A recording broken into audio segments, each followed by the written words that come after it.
He hadn't tasted anything in 7 years. Not the wagyu placed in front of him every night like some expensive punishment. Not the wine. Not a single damn thing. Food was just noise. Until the new maid broke every rule he'd ever written for this house. She wasn't supposed to cook. She definitely wasn't supposed to tell him. You don't hate food, you just don't remember what it tasted like when someone loved you enough to make it. Then she set down a plate.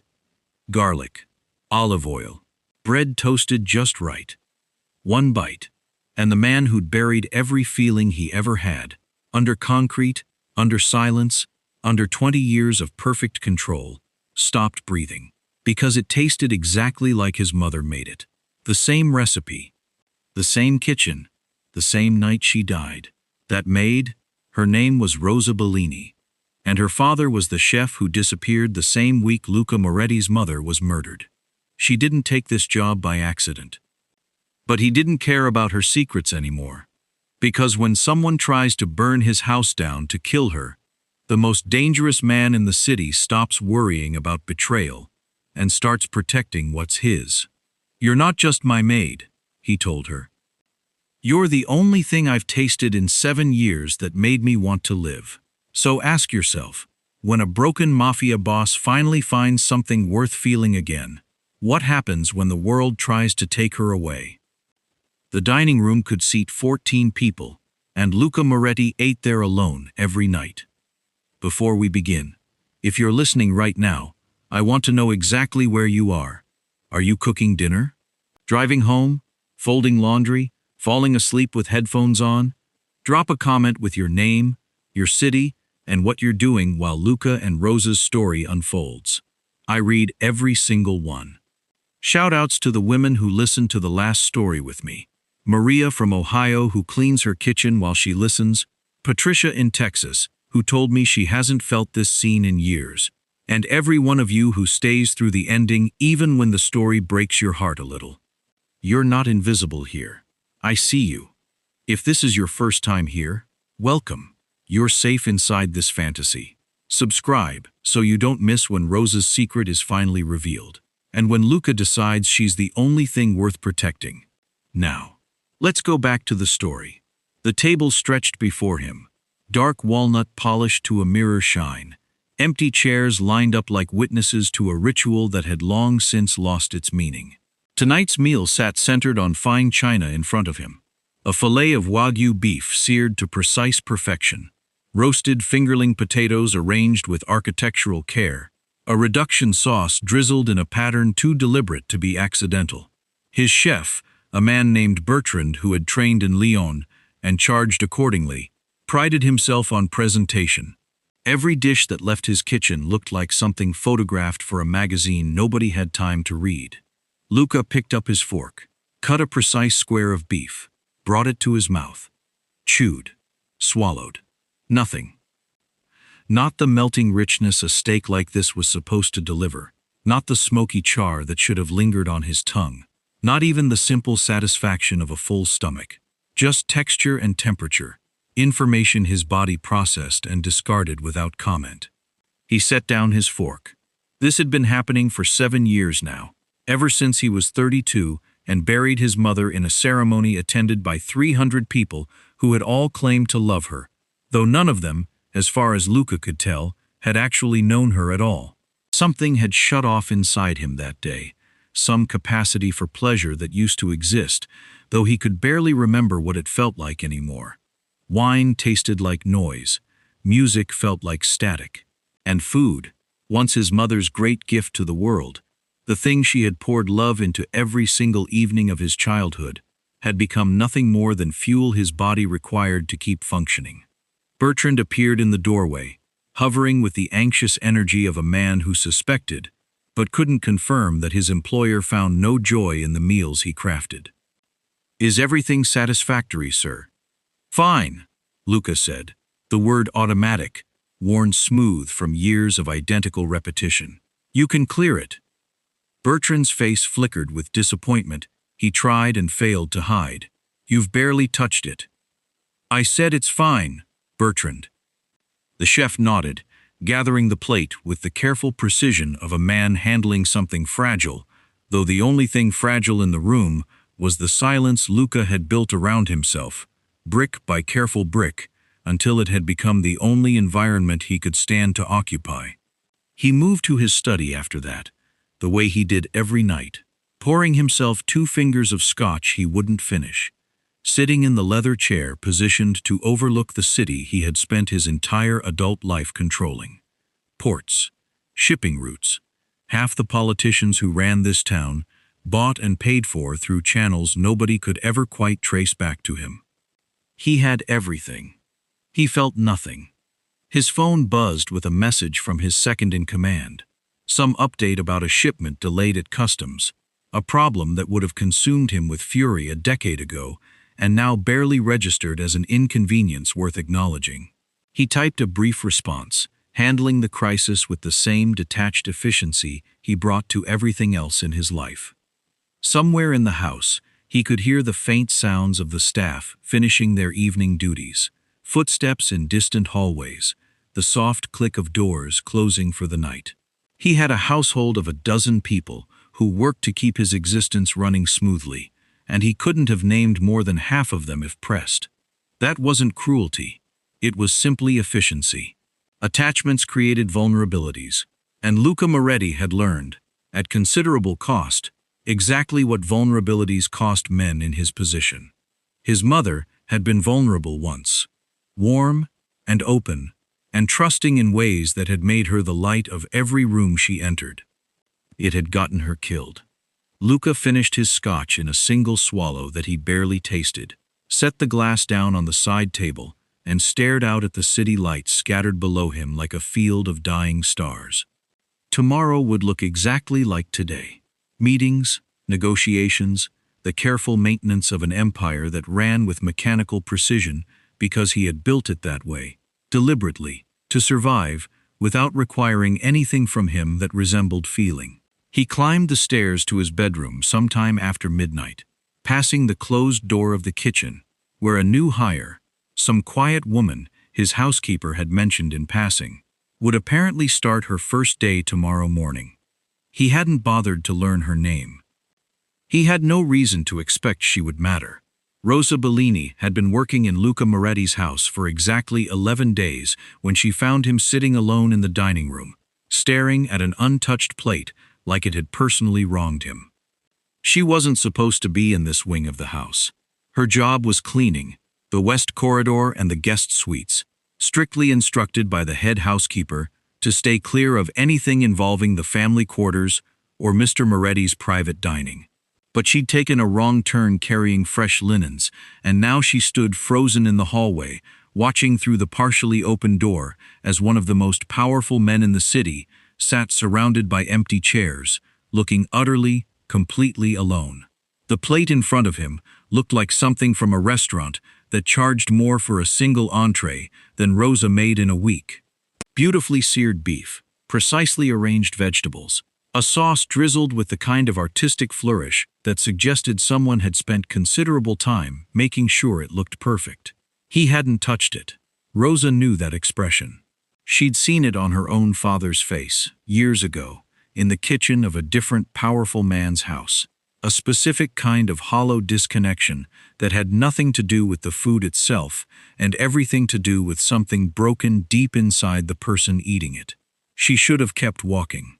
Every instinct honed over 11 days of careful invisibility told her to retreat before he noticed her standing there, to return to her assigned duties and forget she'd ever seen the great Luca Moretti looking so profoundly empty.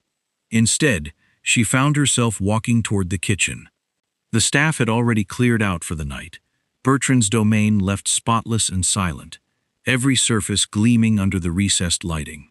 Rosa moved through it with the easy familiarity of someone who'd spent her childhood in kitchens exactly like this one, her hands finding ingredients before her mind had fully decided what she intended to make. Simple things: a few cloves of garlic, olive oil, day-old bread she found in the pantry, a handful of fresh basil growing in pots near the window that Bertrand apparently kept for garnish rather than actual use. Pasta, the plain dried kind, Nothing fancy. Sitting forgotten in the back of a cabinet, clearly meant for staff meals rather than anything worthy of the main dining room. She worked quickly, quietly, aware with every passing minute that she was violating explicit instructions about her role in this household. Maids didn't cook.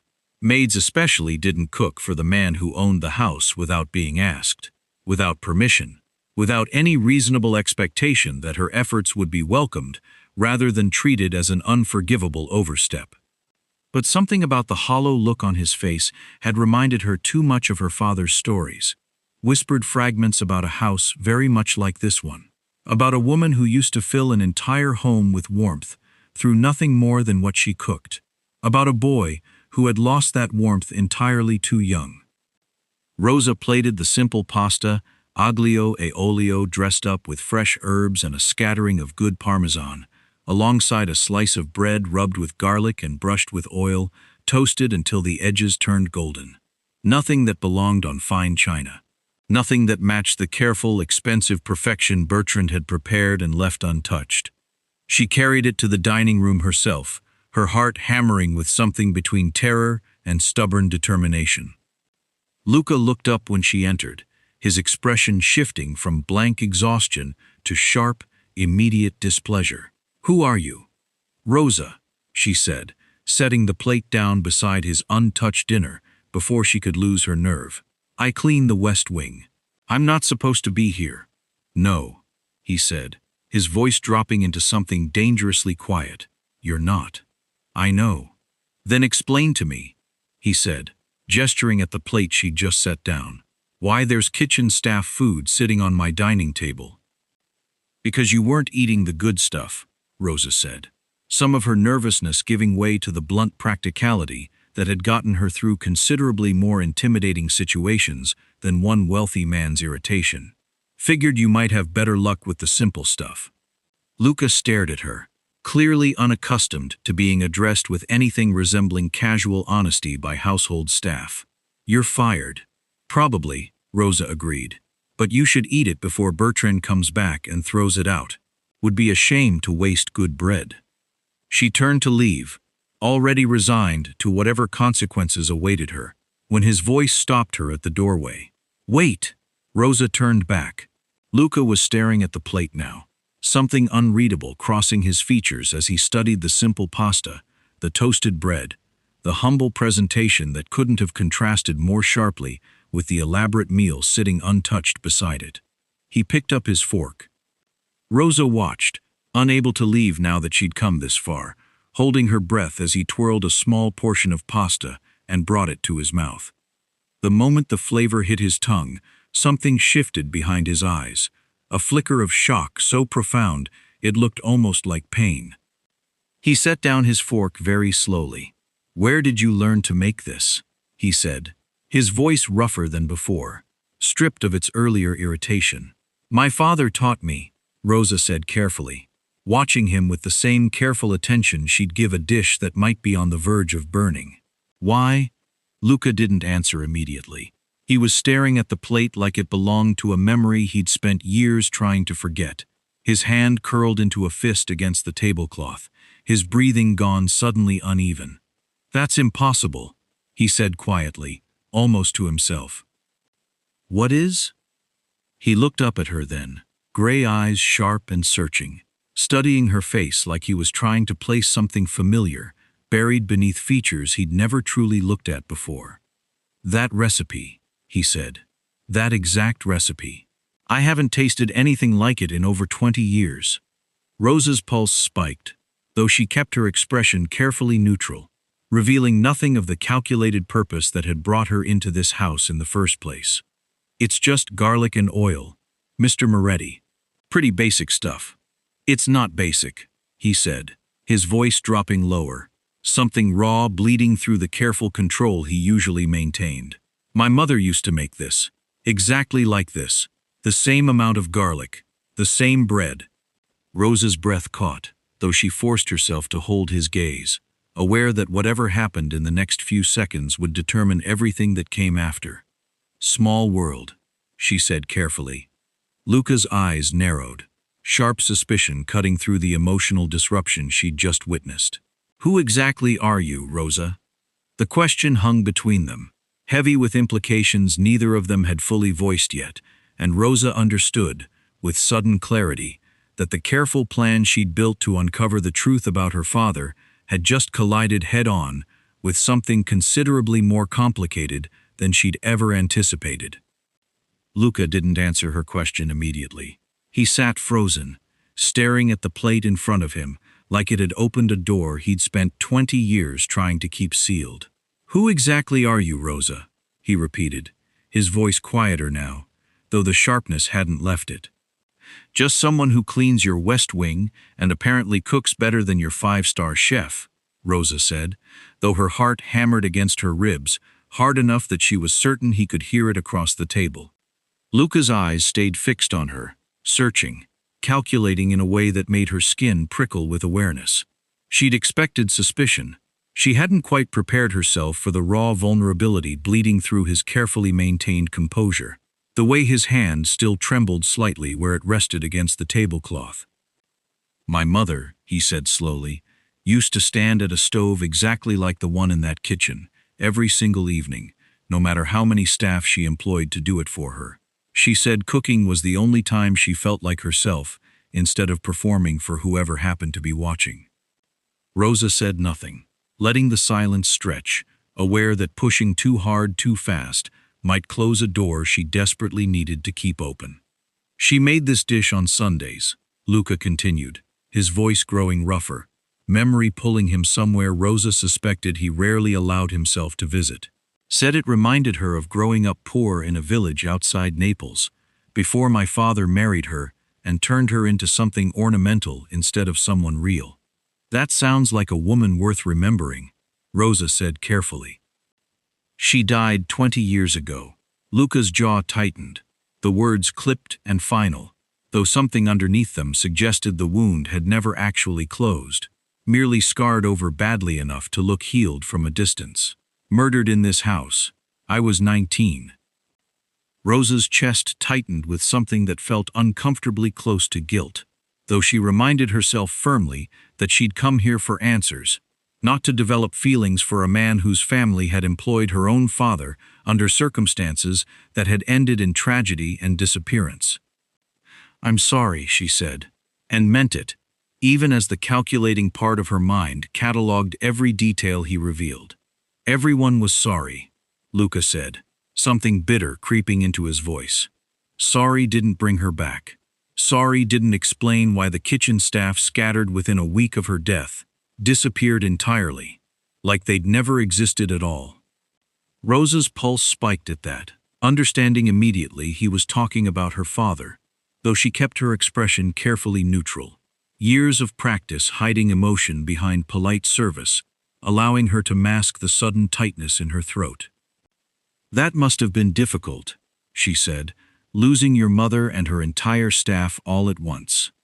"It was suspicious," Luca corrected, his sharp eyes never leaving her face.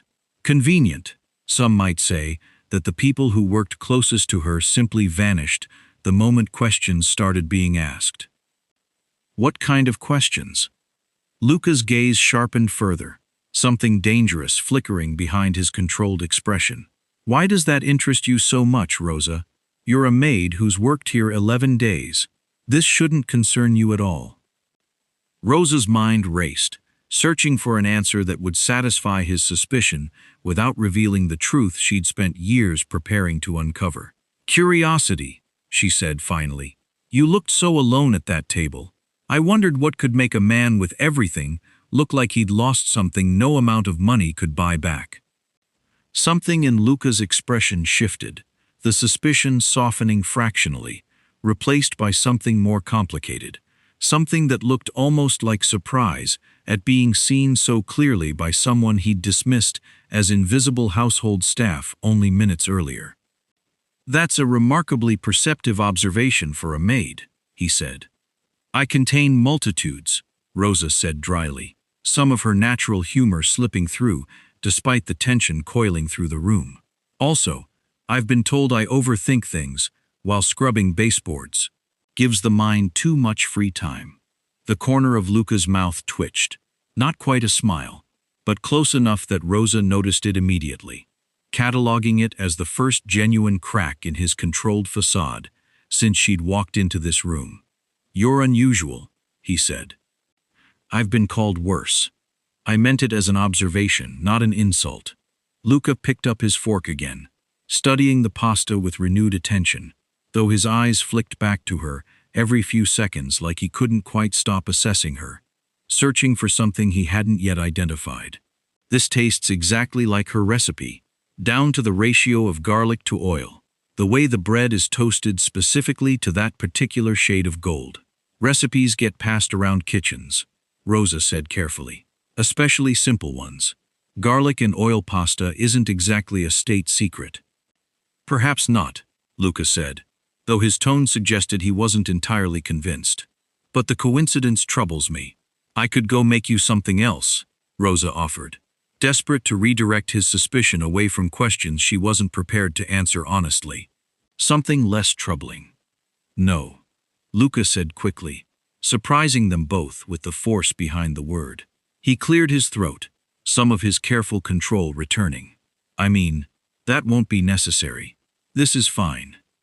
Rosa watched him take another bite, slower this time, more deliberate, like he was testing whether the reaction would repeat itself, or whether the first taste had simply been an aberration born of surprise.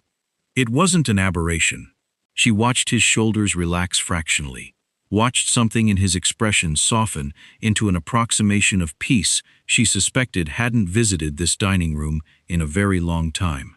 "Thank you," he said quietly, the words seeming to cost him something significant to offer.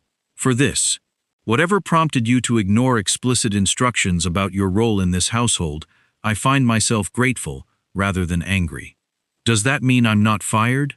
"It means," Luca said, something almost like amusement threading through his voice now, "that we'll discuss your employment status further tomorrow.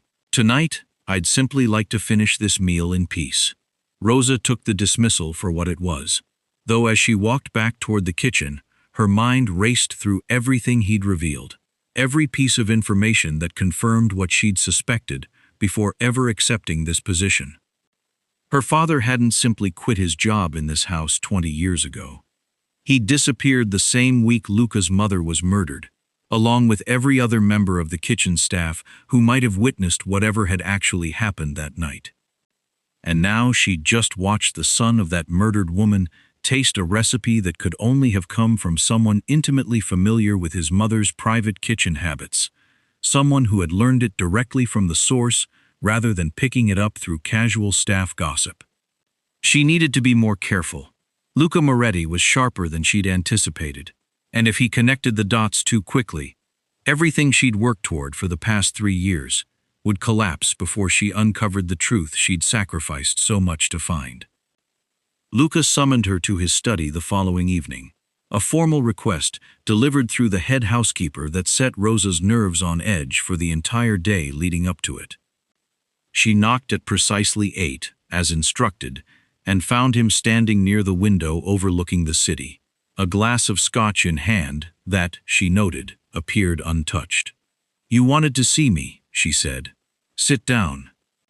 Rosa settled into the leather chair across from his desk, resisting the urge to fidget under his assessing gaze as he turned from the window to study her with the same sharp attention he'd shown the previous night. "I made some calls today," Luca said, his voice carefully neutral, "about the staff who worked in this house 20 years ago, around the time of my mother's death." Rosa's stomach dropped, though she kept her expression schooled into polite curiosity. "Oh? There was a chef, Antonio Bellini, worked for my family for nearly a decade before he disappeared the week my mother died." Luca's eyes never left her face. "Your surname, I believe, is Bellini." "Common enough name," Rosa said, her voice steadier than she felt. "Perhaps," Luca said, moving to sit behind his desk, though his posture remained tense, coiled with barely restrained intensity. "Except Antonio Bellini had a daughter. Would have been roughly your age now, if my math is correct." Rosa's jaw tightened, calculating rapidly how much longer she could maintain the fiction before it collapsed entirely under the weight of his investigation. "You've been busy." "I don't appreciate being lied to in my own home," Luca said, his voice dropping into the dangerous quiet she'd witnessed once before. Though this time, it settled directly on her, rather than the empty air of a dining room. Especially not by someone who apparently took this position specifically because of a connection to my family's history. "I never lied to you," Rosa said, some defiance surfacing despite the very real danger she sensed coiled beneath his careful control. "You never asked me directly if I was Antonio Bellini's daughter. I simply didn't volunteer information you hadn't requested. That's a technicality." "That's survival," Rosa shot back, her temper finally cracking through the careful composure she'd maintained for 11 days. "Forgive me for not walking into a mafia boss's house and immediately announcing that my father worked here before disappearing the same week your mother was murdered. Call me cautious." Something flickered across Luca's face, surprise perhaps, at her willingness to speak so bluntly about circumstances that could easily end with her disappearing just as thoroughly as her father had. "Why are you here, Rosa?" he asked, his voice quieter now, though no less intense. "What exactly do you want from this family?" "Answers," she said, deciding that honesty, carefully measured, was safer now than continued deception he'd already partially unraveled. "My father vanished 20 years ago. I grew up with a mother who cried herself to sleep every night wondering what happened to him. Half-truths and rumors that never fully explained anything. I want to know what really happened that night." "You think I know something?" "I think," Rosa said carefully, "that whatever happened to your mother, and whatever happened to my father, are connected in ways nobody's ever fully explained. And I think you deserve answers, just as much as I do." Luca studied her for a long moment, something complicated shifting behind his sharp gray eyes. "Why cook for me then? If you wanted answers, why not simply ask questions instead of sneaking into my dining room with recipes designed to trigger memories?" Rosa's cheeks warmed slightly, caught in a truth she hadn't fully intended to reveal so directly. "Because you were sitting alone at a table built for 14 people, staring at food you clearly couldn't taste, and something about that felt worth fixing regardless of my other reasons for being here." "That's either remarkably kind or remarkably manipulative," Luca said, though his tone had softened fractionally. "Can't it be both?" Rosa asked, a hint of her natural dry humor slipping back through, despite the tension still thick in the room. "I contain multitudes, remember?" The corner of Luca's mouth twitched again, that same near smile she'd noticed the previous night, gone almost as quickly as it appeared. "You have a remarkable talent for deflecting serious conversations with humor. Defense mechanism," Rosa admitted. "Comes from years of being the plus-sized girl nobody expected much from. Turns out being funny distracts people from noticing everything else." "I'm not distracted," Luca said, his voice low and direct. "I notice everything about you, Rosa Bellini, including the fact that you're deliberately avoiding my question about why you truly took this position. I told you why. You told me part of it." Luca leaned forward slightly, his gaze intense enough that Rosa felt it like physical pressure against her skin. "What else are you hiding?" Rosa held his gaze, weighing exactly how much truth she could afford to reveal without destroying whatever fragile trust remained possible between them. "I'm not hiding anything else that matters right now," she said finally. "I want to know what happened to my father. That's the truth, Luca. The whole truth, actually. Not the partial version I've been forced to work with my entire adult life." Something in his expression shifted at the use of his first name, an intimacy she hadn't intended, but couldn't quite take back now that it hung between them. "I don't know what happened that night," Luca said quietly, some of his guarded intensity giving way to something rawer, more honest. "I was 19. I found my mother's body. Everything after that is fragments, half memories, staff disappearing before anyone could properly question them. My father handled the investigation personally, which meant, in retrospect, that very little actual investigating occurred at all." "Your father," Rosa said carefully. "Do you think he was involved?"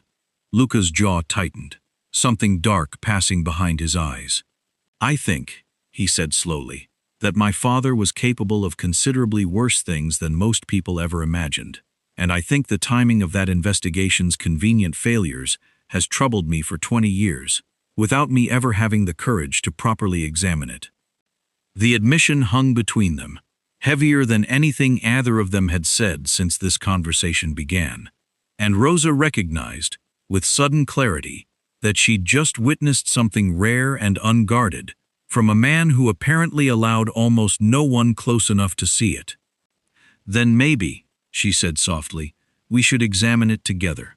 Luca's eyes met hers, something complicated and searching in his expression, weighing trust against decades of careful isolation. "That would require trusting you," he said, "considerably more than I trust most people who walk through that door." "I know. Give me one good reason why I should." Rosa considered the question carefully, aware that her answer would shape everything that followed. "Because," she said finally, "I've spent 3 years planning exactly how I'd get into this house, exactly what I'd say if this moment ever came. And instead, last night, all I could think about was how sad you looked eating alone at that enormous table. Whatever else I came here for, Luca, that part wasn't calculated. That part was real." The silence that followed stretched taut between them, filled with everything neither of them had fully admitted yet, and Rosa watched something shift behind Luca's guarded eyes. The beginning of trust extended cautiously toward someone who had walked into his life carrying secrets of her own. "All right," he said finally, his voice rough with something that sounded dangerously close to vulnerability. "Together then. But Rosa, if you're lying to me about anything else, if there's more you're not telling me—" "There isn't," she said, though the words felt heavier than they should have, carrying weight she wasn't yet ready to examine too closely herself. She only hoped, watching him nod slowly and turn back toward his window, that whatever they uncovered together wouldn't destroy the fragile thing beginning to grow between them before it had any real chance to survive. 3 days passed before Luca asked her to cook again, though this time the request came through no intermediary.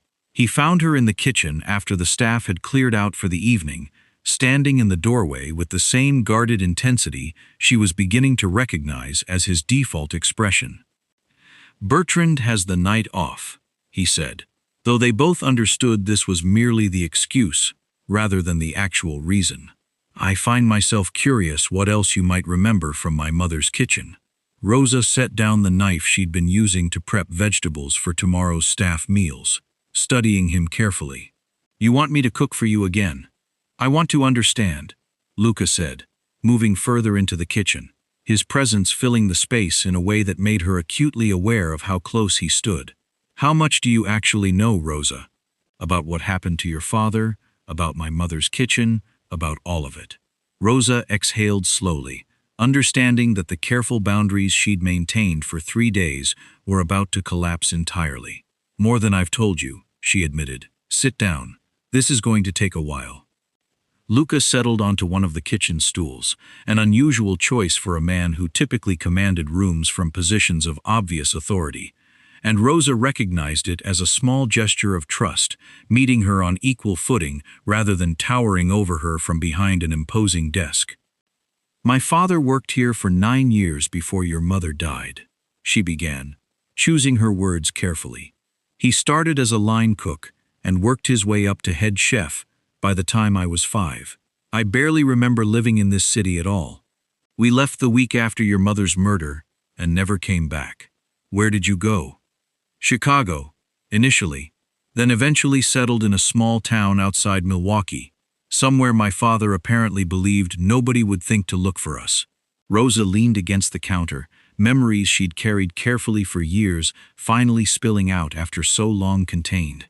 "He changed his name legally within a year. Bellini became Bell.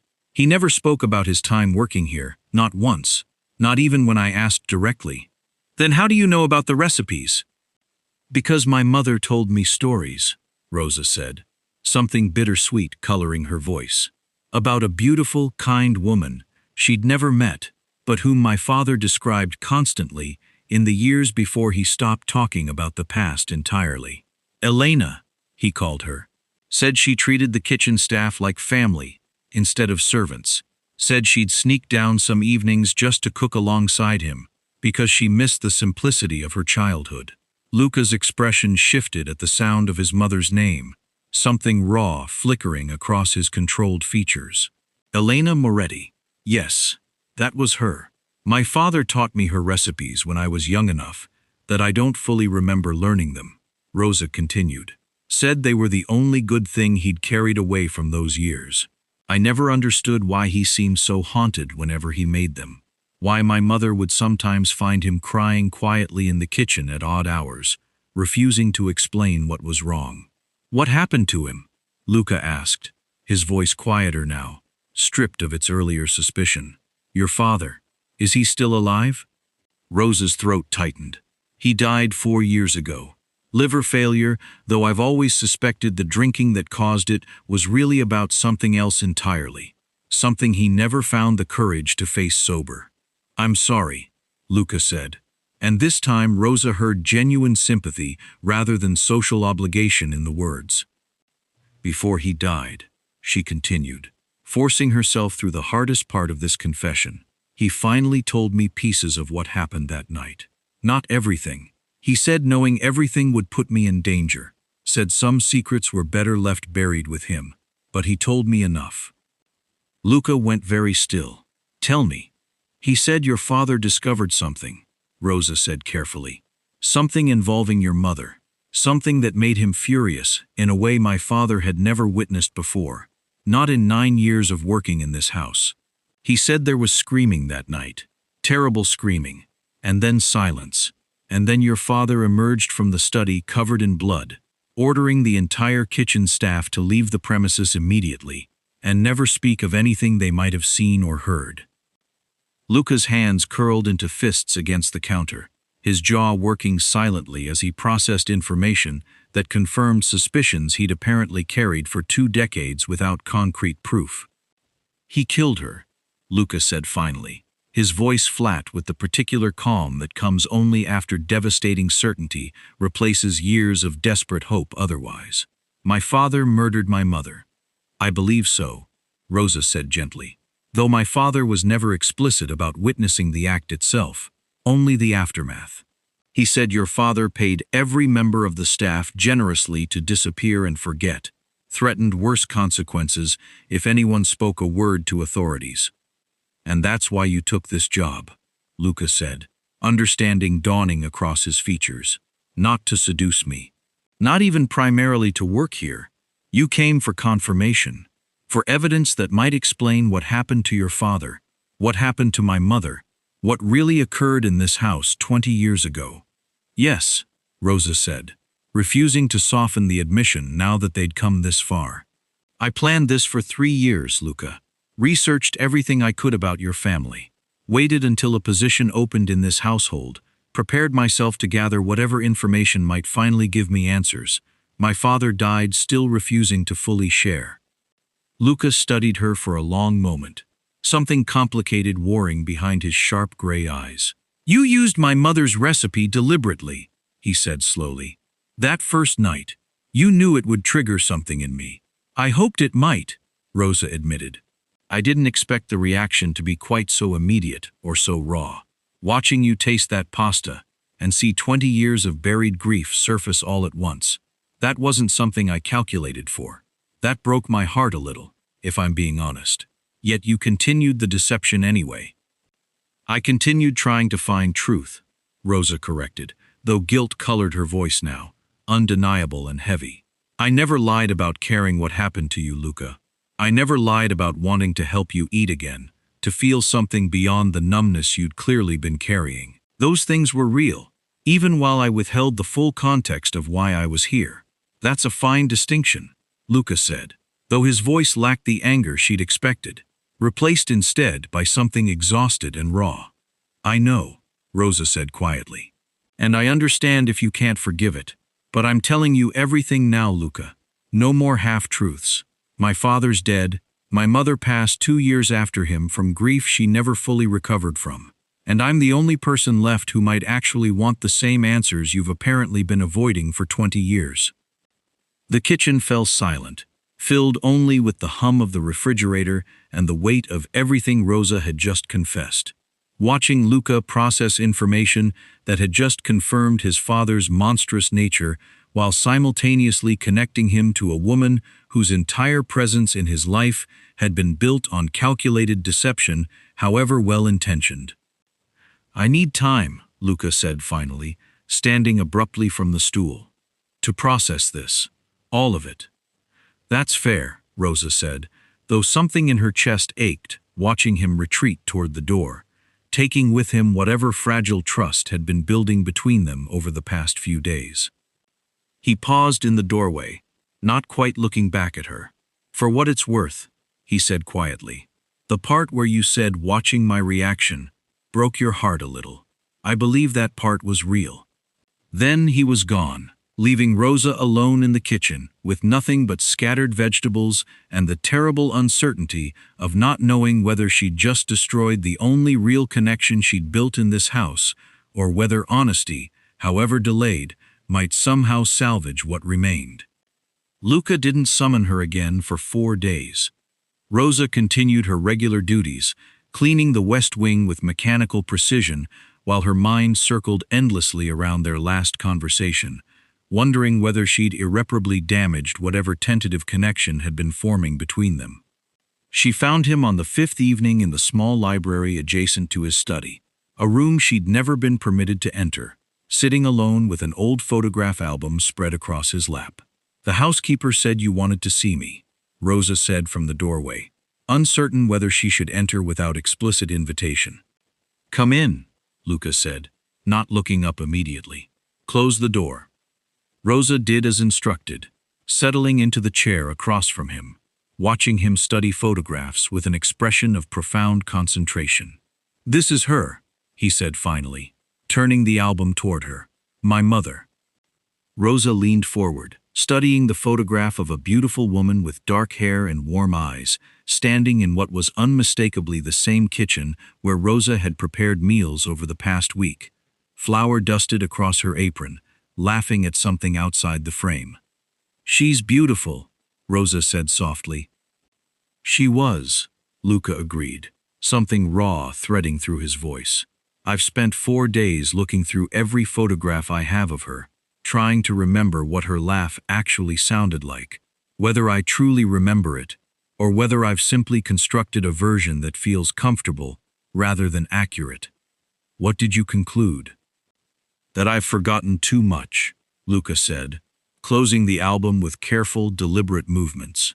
"That my father's silence about her death forced me to bury not just the trauma, but the woman herself, until I could barely access genuine memories anymore, only fragments filtered through 20 years of deliberate avoidance." Rosa watched him carefully, recognizing vulnerability in his posture that hadn't been present during any of their previous conversations. "Is that why you asked me here tonight? To talk about her?" "Partially. Partially." Luca set the album aside, meeting her eyes directly for the first time since she'd entered the room. "I've spent 4 days furious at you, Rosa. Furious that you calculated your entrance into my life. Furious that everything I'd allowed myself to feel around you might have been strategically engineered rather than genuine." "I understand that anger," Rosa said quietly. "But I've also spent 4 days," Luca continued, "unable to stop thinking about the way you looked at me when I finally understood the truth about my father. That wasn't calculation, Rosa. Whatever else was strategic about your presence here, that expression on your face wasn't manufactured." "It wasn't," Rosa confirmed. "None of what I feel for you has been calculated, Luca. Only the initial reason for taking this position. Everything since then has been entirely uncomfortably genuine." Luca studied her for a long moment, something shifting behind his guarded eyes, walls that had protected him for 20 years, beginning to show hairline cracks under pressure neither of them had fully anticipated. "I haven't cried since her funeral," he admitted, his voice rough with an honesty that clearly cost him considerable effort to offer. 19 years old, standing at my mother's grave, and I made a decision that day to never allow myself that kind of vulnerability again. Grief felt like weakness, and weakness in my father's world meant destruction. That's a terrible way to survive, Rosa said gently. It's the only way I knew how, Luca said. Until you walked into my dining room with a plate of garlic pasta and somehow, impossibly, cracked open 20 years of careful control in the space of a single bite. Rosa's chest tightened at the raw admission, understanding the weight of what he was sharing with her. I never intended to cause you pain, Luca. Whatever complicated purpose brought me here, hurting you was never part of my actual goal. I know that now, Luca said, which is precisely why I can't seem to stay angry with you, despite every reasonable instinct telling me I should. He moved from his chair, crossing the small distance between them, settling onto the ottoman positioned directly in front of where she sat, close enough that Rosa could see the exhaustion carved into features that rarely revealed genuine emotion. Tell me something true, he said quietly. Something that has nothing to do with your father, or mine, or the secrets we've both been carrying. Something real about you, Rosa Bellini, that exists entirely separate from all of this. Rosa considered the request, understanding it for the intimacy it represented, an invitation to build something genuine between them, despite the complicated foundation their connection had been built upon. I hate cilantro, she said finally. Tastes like soap to me. Some genetic thing, apparently. My mother used to put it in everything just to torture me. A surprised laugh escaped Luca, brief and genuine, the sound so unexpected that it seemed to startle him as much as it did her.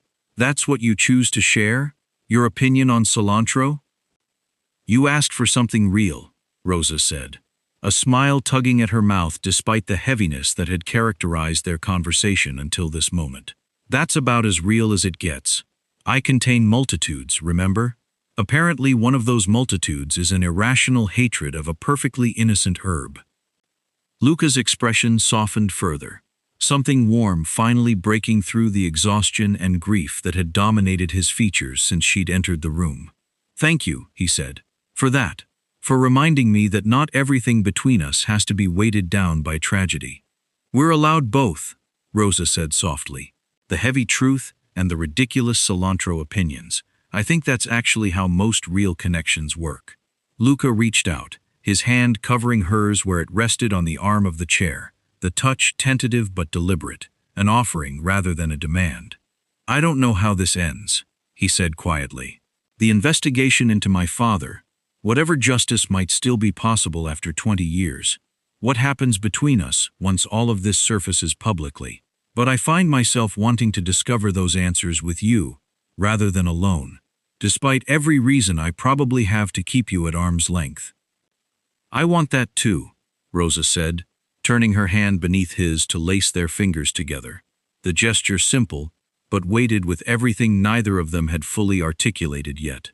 Together then, whatever comes next. Outside the library windows, the city continued its indifferent rhythm, unaware that inside this house, two people carrying decades of buried grief and calculated secrets had just chosen, deliberately and vulnerably, to move forward, as something neither of them had expected to find in each other at all. The fire started at 3 a.m. Rosa woke to the sound of shouting in the corridor outside her small staff quarters, smoke already thick enough to sting her eyes when she stumbled into the hallway, coughing, disoriented, following the frantic movement of other staff members toward the emergency exits. Kitchen's ablaze, someone shouted. Get out, everyone out. She made it to the courtyard, along with the rest of the household staff, watching in horror as flames licked at the kitchen windows, orange light dancing violently against the dark morning sky. Fire trucks arrived within minutes, though by the time the flames were fully extinguished, Bertrand's carefully maintained domain had been reduced to charred cabinets and blackened walls. Luca arrived at the scene in nothing but a hastily thrown-on robe, his usual composure fractured by something that looked dangerously close to panic as his eyes scanned the assembled staff. Rosa, he said, spotting her among the crowd, crossing the distance between them in several long strides. You're all right. I'm fine, she said, though her voice shook slightly from adrenaline and lingering smoke inhalation. Everyone made it out. Luca's hands came up to frame her face, checking for injury with an intensity that startled her given the number of household staff watching them with open curiosity. The fire investigator will need to examine everything, he said, though his voice had dropped low enough that only she could hear it clearly. This wasn't an accident, Rosa. I could smell accelerant the moment I stepped outside. Her stomach dropped. You think someone did this deliberately? I know someone did, Luca said grimly. The question is whether this was a warning about my father's investigation, or whether it was specifically targeted at you. The investigation confirmed his suspicions within hours. Traces of accelerant near the kitchen's rear entrance, a point of origin that made no sense for an accidental fire. Security footage from the exterior cameras mysteriously corrupted for exactly the 20-minute window when the fire had been set. Someone with access to my security systems, Luca said, pacing his study later that morning, having gathered his most trusted security personnel for an emergency briefing. Someone who knew Rosa's connection to this investigation before I fully understood it myself. Rosa sat in the corner, wrapped in a blanket someone had provided, still processing the reality that someone had attempted to destroy evidence, or worse, harm her specifically, in the span of a single terrifying night. Your father had allies, she said quietly, the thought crystallizing as she spoke it aloud. People who benefited from his silence about what happened 20 years ago. If word got out that you were investigating your mother's death again, reopening old wounds, then those allies would have every reason to eliminate the threat before it gathered momentum, Luca finished grimly. Including eliminating you if they've somehow learned about your father's confession. How would they know that? I don't know, Luca admitted, frustration bleeding through his careful control. But someone clearly suspects something, and I refuse to wait around discovering exactly how much they know before they attempt something considerably more direct than arson. I'm not leaving, Rosa said firmly, catching the protective calculation already forming behind his eyes. Don't even suggest sending me away for my own safety, Luca. We're too close to answers now. You could have died tonight, Luca said, his voice sharpening with barely controlled fear, disguised as anger. But I didn't, Rosa countered. And running away now doesn't guarantee my safety anyway.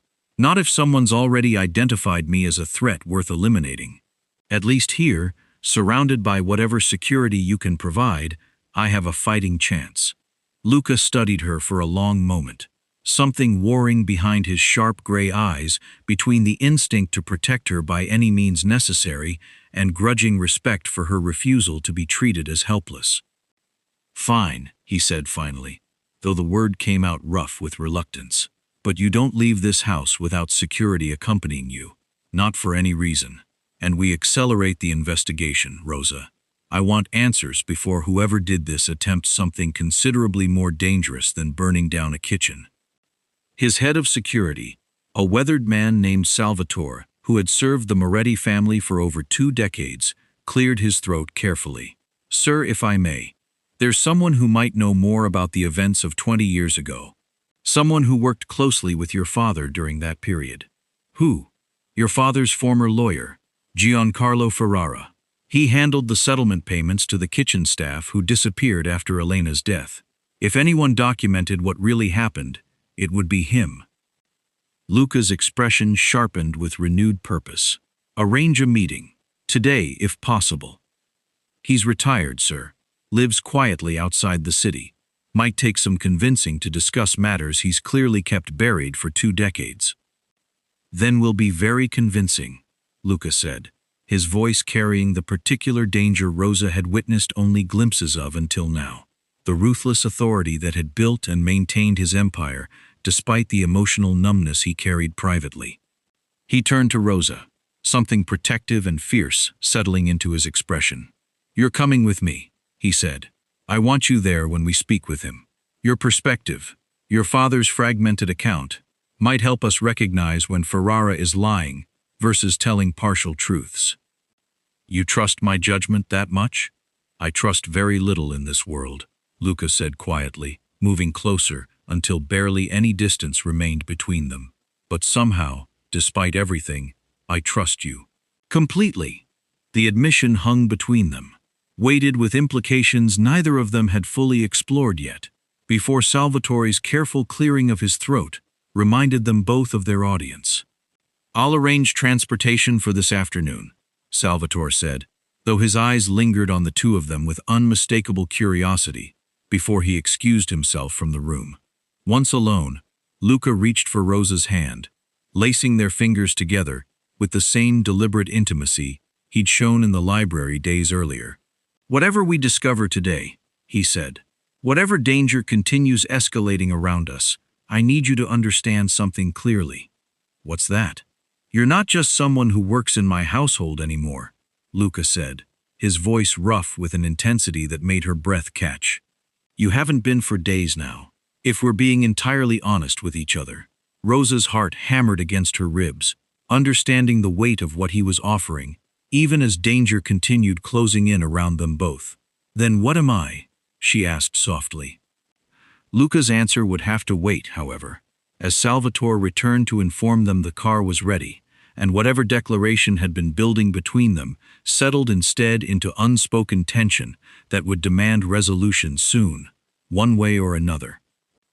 Giancarlo Ferrara lived in a modest cottage 2 hours outside the city, a stark contrast to the wealth Rosa had come to associate with anyone connected to the Moretti family. He answered the door himself, an elderly man with sharp eyes that widened with recognition and immediate alarm the moment he saw Luca standing on his porch. "Mr. Moretti," he said, his voice trembling slightly, "I wondered if this day might eventually come." "Then you understand why I'm here," Luca said, his voice carrying quiet authority that brooked no argument. "May we come in?" Ferrara led them into a small sitting room, hands shaking as he gestured toward worn furniture that had clearly seen decades of use. "I retired specifically to escape questions like the ones I suspect you're about to ask." 20 years is a long time to carry secrets," Rosa said, settling beside Luca on the sofa, watching Ferrara's expression flicker with something like recognition at her voice. "You're Antonio's daughter," he said suddenly, studying her features with dawning understanding. "You have his eyes." "You remember my father," Rosa said, her pulse quickening.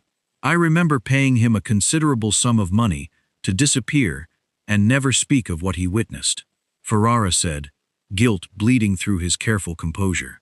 "I remember doing the same for 11 other members of the household staff that terrible week." Luca's jaw tightened. "Tell me what happened to my mother." Ferrara's hands trembled visibly now, decades of buried guilt finally surfacing under direct confrontation. "Your father discovered she was planning to leave him," he said quietly, "taking you with her, exposing certain business dealings to authorities that would have destroyed everything he'd built. He confronted her that night, and things escalated beyond what either of them apparently intended." "He murdered her," Luca said flatly, though something in his voice suggested he'd already accepted this truth days ago, needing only formal confirmation. "Yes," Ferrara admitted. "I helped him cover it up, paid off staff, falsified reports, ensured the investigation concluded exactly as your father needed it to. I've lived with that guilt for 20 years, Mr. Moretti, and frankly, I've expected consequences eventually." Rosa reached for Luca's hand instinctively, feeling the tension coiled through his entire body as decades of suspicion transformed into devastating confirmation. "Why now?" Ferrara asked suddenly, his eyes narrowing with fresh concern. "Why reopen this after 20 years of silence?" "Because someone tried to kill Rosa last night," Luca said, his voice hardening. "Set fire to my kitchen, likely to destroy evidence or eliminate her as a witness. I need to know who else knows about this investigation, who else might feel threatened enough to attempt violence." Ferrara's face paled considerably. "There's someone else," he said slowly. "Your father's former business partner, Salvatore Greco. He was present that night as well, helped orchestrate the cover-up alongside myself. If he's learned you're investigating again," Rosa's blood ran cold at the name. "Salvatore Greco," she repeated. That's your head of security. Luca's entire body went rigid beside her, the implications crashing over him with visible force. Salvatore has served my family for over 20 years, he said slowly, though his voice carried the particular calm of a man rapidly reassessing everything he thought he understood about loyalty within his own household. He arranged our transportation here today, Rosa said quietly. He's the one who suggested we speak with Ferrara in the first place. Which means, Luca said, standing abruptly, he's known exactly where we were headed and precisely what information we might uncover. They left Ferrara's cottage within minutes, Luca's expression darkening with each passing mile back toward the city, security protocols already forming behind his sharp calculations. He's the one who set the fire, Luca said finally, breaking the tense silence during their drive home. It fits perfectly. He had access to security footage, motive to destroy evidence connecting him to my mother's murder, and the authority to orchestrate everything without raising immediate suspicion. What happens now? Now, Luca said, his voice carrying deadly resolve. He answers for 20 years of betrayal and murder, both of my mother and the attempt on your life. When they arrived back at the estate, Luca called an immediate meeting of his remaining trusted security personnel, systematically dismantling Salvatore's access and authority before the man himself had even returned from whatever errand had conveniently kept him away during their absence. Rosa watched Luca command the situation with ruthless efficiency, understanding fully now the empire he'd built and maintained through exactly this kind of calculated precision. Once the immediate security concerns had been addressed, Luca found her standing alone in the garden, processing everything they'd learned in a single devastating afternoon. Rosa, he said, approaching carefully, exhaustion and fierce protectiveness warring across his features. I need you to understand something, especially now that Salvatore knows we're onto him. What's that?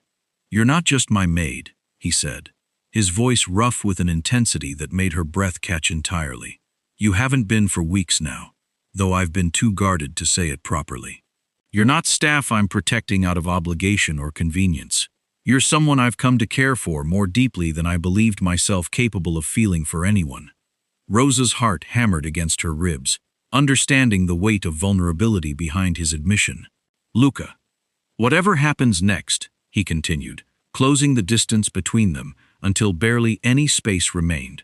Whatever danger we face confronting Salvatore, confronting the truth about my father, I need you protected, not as household staff, but as someone who matters to me completely.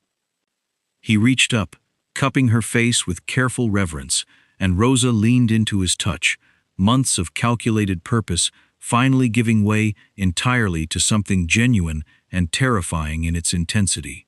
I'm not going anywhere, she said softly. Not until we finish this, together. Not after everything we've uncovered. Good, Luca said, his voice dropping lower. Because I don't think I could survive losing you now, Rosa. Not after finally remembering what it feels like to actually taste something, to actually feel something, after 20 years of careful numbness. He kissed her then, gentle but certain, sealing a promise neither of them had fully articulated until this moment. While somewhere within the estate, the man responsible for both his mother's murder and the attempt on Rosa's life remained dangerously, terrifyingly at large. Salvatore Greco was apprehended 2 days later, attempting to flee across the border with a suitcase full of evidence he'd hoped might buy him leniency somewhere far from Luca's reach. He didn't get the chance to use it. Luca's men found him first. The confession he gave, delivered under considerably less pleasant circumstances than Ferrara's had been, confirmed everything they'd already suspected.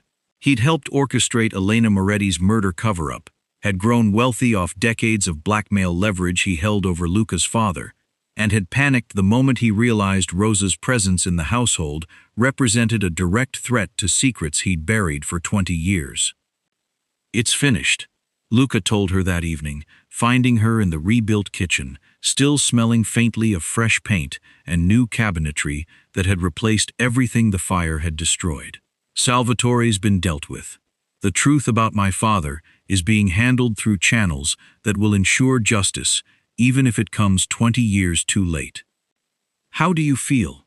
Rosa asked, setting down the knife she'd been using to prepare vegetables. Luca considered the question seriously, something she'd noticed he did more often now, weighing his emotional responses rather than immediately suppressing them. "Lighter," he said finally. "Like I've been carrying a weight I didn't fully understand the size of until it started lifting." "That's good," Rosa said softly, though something in her voice carried unspoken uncertainty about what came next, now that the investigation that had originally brought them together had reached its conclusion. Luca noticed her hesitation immediately, crossing the kitchen to stand beside her. "What's wrong?" "Nothing's wrong," Rosa said, though she busied her hands with the vegetables again, rather than meeting his eyes directly. "I just wonder what happens now. The mystery's solved. Justice is being served. You don't need a spy in your kitchen anymore. Is that what you think you are to me?" Luca asked, his voice carrying genuine hurt beneath the question. "A spy whose purpose has expired? I don't know what I am to you," Rosa admitted, finally looking up at him. "We found ourselves in extraordinary circumstances, Luca. Danger has a way of creating intensity that might not survive ordinary life." Luca studied her for a long moment, then reached for her hand, guiding her toward the dining room without explanation. The massive table, the same one where she'd first found him staring blankly at an untouched plate weeks earlier, had been set for 2 rather than 14, candles lit, the excessive chairs removed entirely from the room. "Sit," he said simply. Rosa settled into the chair he indicated, watching with confusion as he disappeared briefly into the kitchen before returning with 2 plates, setting one in front of her, the other at the place beside her rather than across the table's imposing length. The dish was simple: roasted chicken, herbs she recognized from his mother's recipe collection, vegetables prepared with careful attention that spoke of genuine effort rather than mere obligation. "You cooked this?" Rosa said, surprised. "I asked Bertrand to teach me," Luca admitted, something almost shy in his expression, an emotion she'd never witnessed from him before. "It's not as good as what you make, admittedly, but I wanted to try. I wanted to give you something real, the way you gave that to me."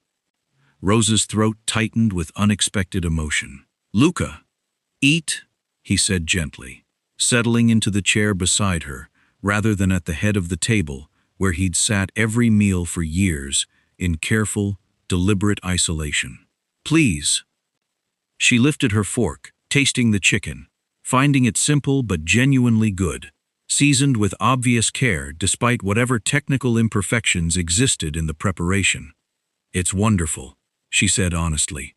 "I've been practicing," Luca said, picking up his own fork, and Rosa watched, breath-catching, as he took his first bite alongside her, rather than alone.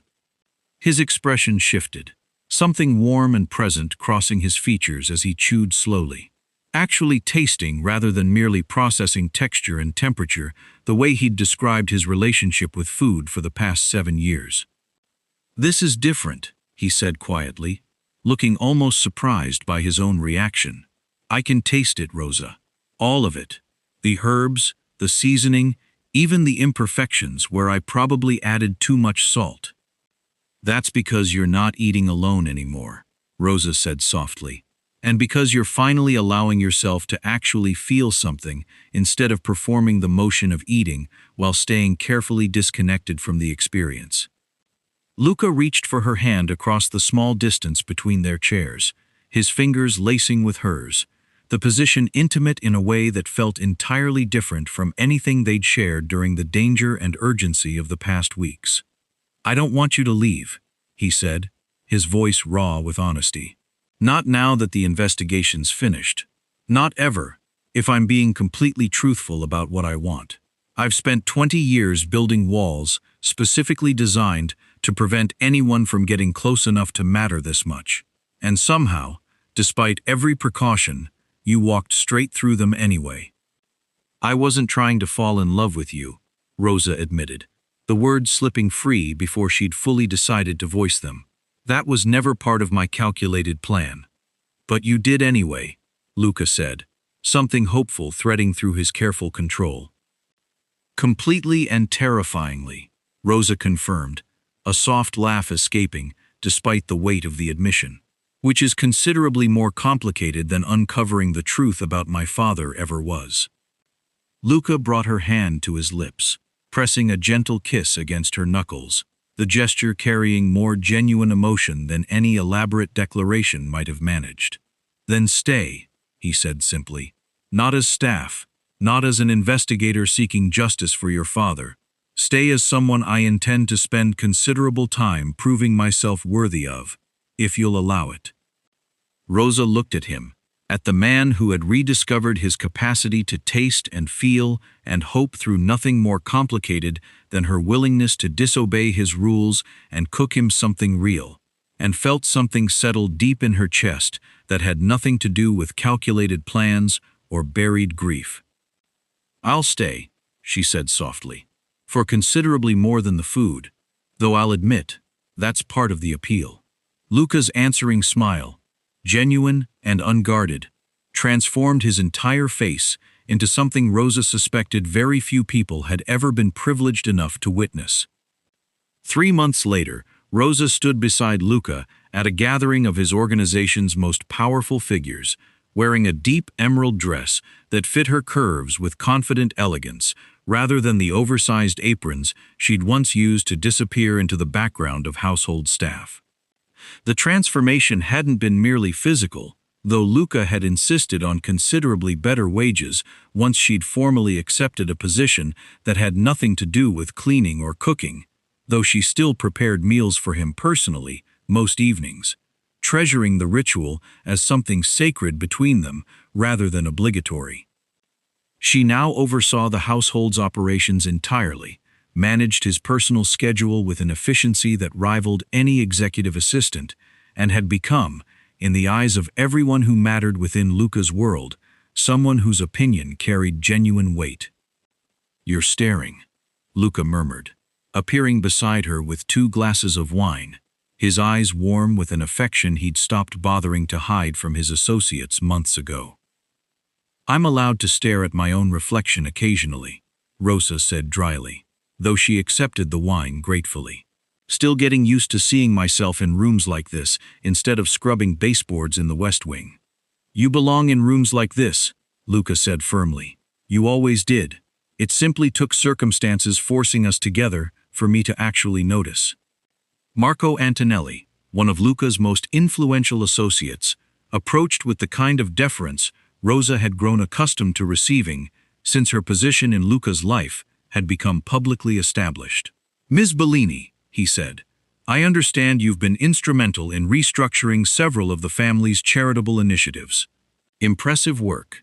Someone needed to ensure the money actually reached people who needed it, Rosa said, rather than simply funding elaborate galas that photograph well, but accomplish little. Marco laughed, genuinely amused. Luca, you found yourself someone with both intelligence and courage. Rare combination in this world. I'm well aware of exactly what I've found, Luca said, his hand finding the small of Rosa's back, the gesture possessive, but gentle, a public claim he made without hesitation now. Later, once the gathering had concluded and they'd returned to the quiet privacy of their home, Rosa found Luca in the kitchen, the same room where everything between them had first begun, with a plate of simple pasta and a broken rule. I have something for you, he said, producing a small velvet box from his jacket pocket.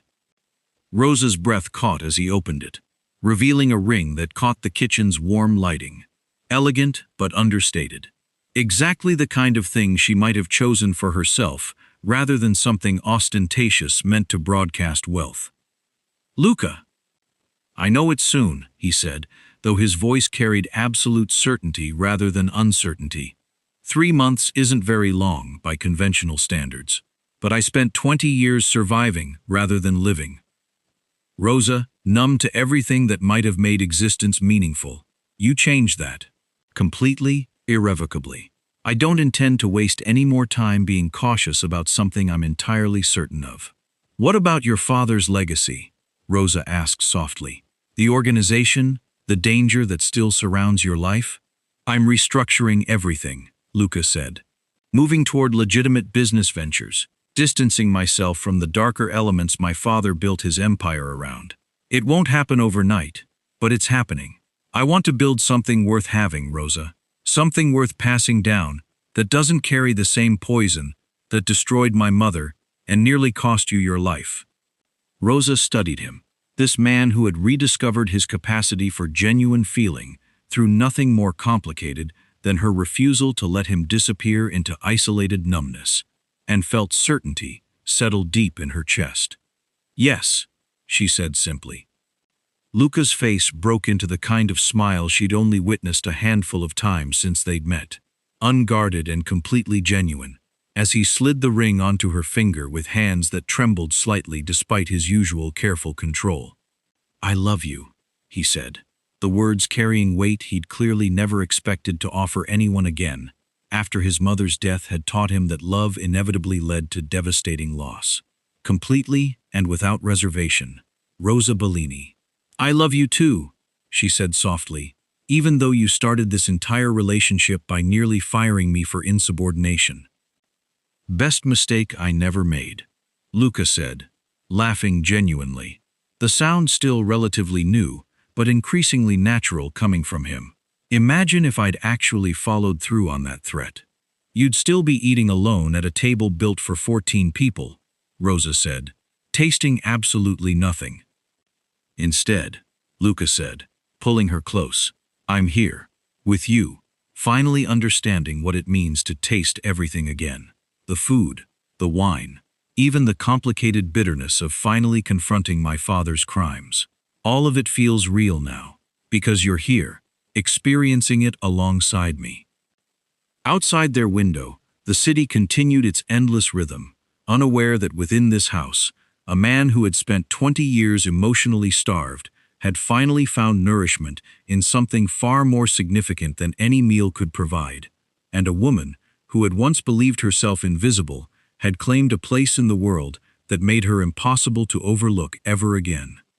Rosa Bellini had come to this house seeking answers about her father's disappearance. She left having found something considerably more valuable, a place where she belonged completely, seen and valued exactly as she was, standing beside a man who had learned to taste life again because of her.